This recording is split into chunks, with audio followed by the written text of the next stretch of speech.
Ito pa ang isang malaking balita, kumpirmado na pong gas leak ang sanhi ng pagsabog sa Serendra Condominium na ikinasawi ng 3 katao. Ito ang pinal na resulta ng investigasyon na inilabas ng Interagency Task Force. Si Alvin Baltazar ang ating tagapagbalita.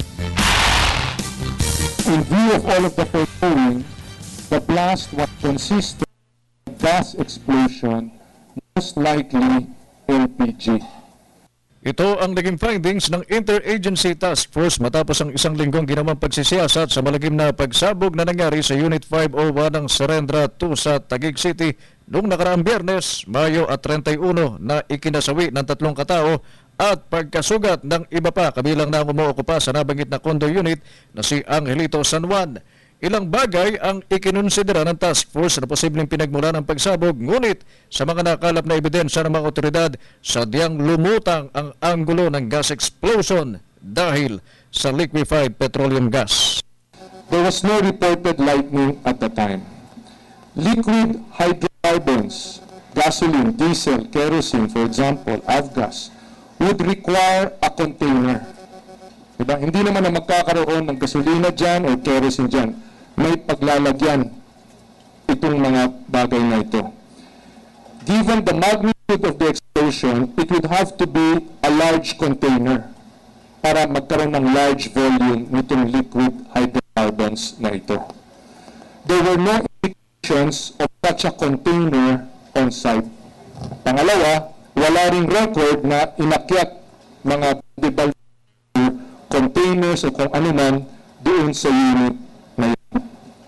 So, given the foregoing, the explosion is most likely to have been caused by combustion or reaction of chemical substances, mga gas.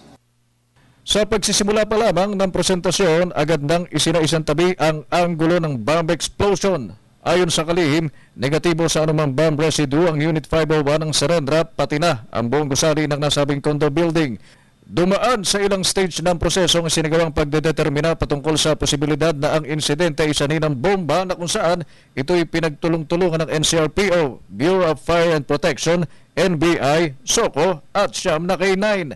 2 oras matapos ang pagsabog, unang sinuyod ng K9 ang pinangyarihan ng insidente at hindi anya nakadetect ang mga ito ng anumang bomb component sa site. Gayon din ang naging findings ng SOCO na sa kabuuan ay nakakuha ng 137 swab sa konkretong nakuha sa loob at labas ng Unit 501 na dito'y lahat ay walang nagpositibo sa bomb residue. Bukod dito'y wala din anyang nakitang crater sa area na isang indikasyon na magsasabing ang saninang nangyari ay nagmula sa isang bomba. Ayon sa mga eksperto, bomba ito, isa sa pinaka-common na feature ng bomba ay merong seat of the explosion. No? Hindi naman nagtatapos sa findings ang pag-iimbestiga ng task force at tuloy-tuloy ang kanilang pagsisiyasat na sesentro naman sa timeline at sequence of events.